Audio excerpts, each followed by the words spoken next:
جو شخص اللہ کا اور اس کے فرشتوں کا اور اس کے پیغمبروں کا اور جبرائیل اور میکائیل کا دشمن ہو تو ایسے کافروں کا اللہ دشمن ہے۔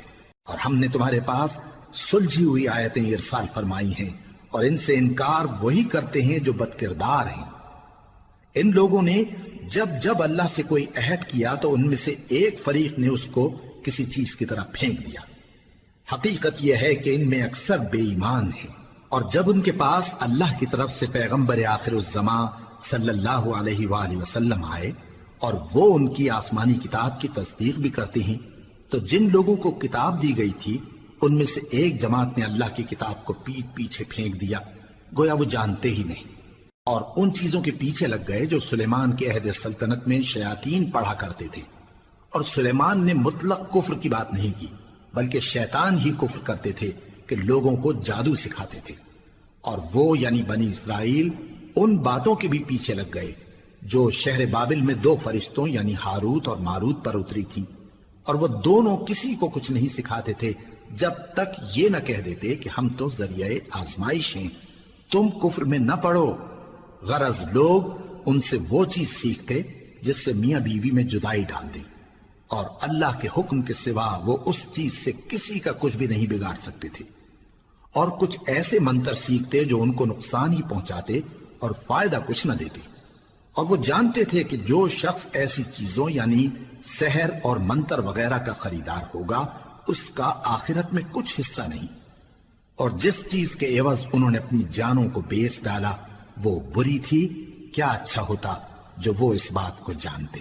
اور اگر وہ ایمان لاتے اور پرہیزگاری کرتے تو اللہ کے ہاں سے بہت اچھا صلہ ملتا، کیا اچھا ہوتا جو وہ اس سے واقف ہوتے۔ اے اہل ایمان، گفتگو کے وقت پیغمبر صلی اللہ علیہ وآلہ وسلم سے رائنا نہ کہا کرو، انظرنا کہا کرو، اور خوب سن رکھو، اور کافروں کے لیے دکھ دینے والا عذاب ہے۔ جو لوگ کافر ہیں، اہل کتاب یا مشرک، وہ اس بات کو پسند نہیں کرتے کہ تم لوگوں پر تمہارے پروردگار کی طرف سے خیر و برکت نازل ہو، اور اللہ تو جس کو چاہتا ہے اپنی رحمت کے ساتھ خاص کر لیتا ہے، اور اللہ بڑے فضل کا مالک ہے۔ ہم جس آیت کو منسوخ کر دیتے یا اسے فراموش کرا دیتے ہیں تو اس سے بہتر یا ویسی ہی اور آیت بھیج دیتی ہیں۔ کیا تم نہیں جانتے کہ اللہ ہر بات پر قادر ہے؟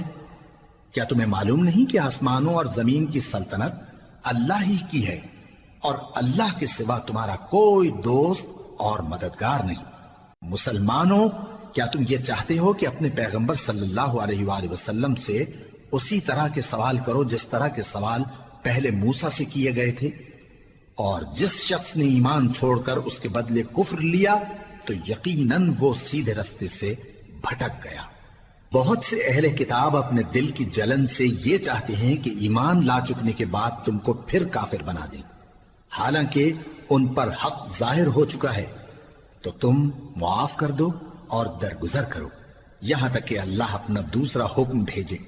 بے شک اللہ ہر بات پر قادر ہے۔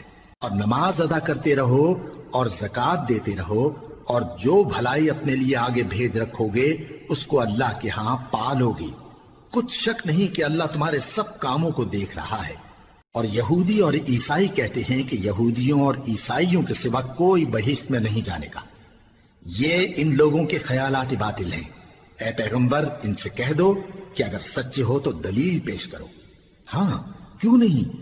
جو شخص اللہ کے آگے گردن جھکا دے یعنی ایمان لے آئے اور وہ نیکوکار بھی ہو تو اس کا صلہ اس کے پروردگار کے پاس ہے، اور ایسے لوگوں کو قیامت کے دن نہ کسی طرح کا خوف ہوگا اور نہ وہ غمناک ہوں گے۔ اور یہودی کہتے ہیں کہ عیسائی رستے پر نہیں، اور عیسائی کہتے ہیں کہ یہودی رستے پر نہیں، حالانکہ وہ کتاب الہی پڑھتے ہیں۔ اسی طرح بالکل انہی کسی بات وہ لوگ کہتے ہیں جو کچھ نہیں جانتے یعنی مشرک۔ تو جس بات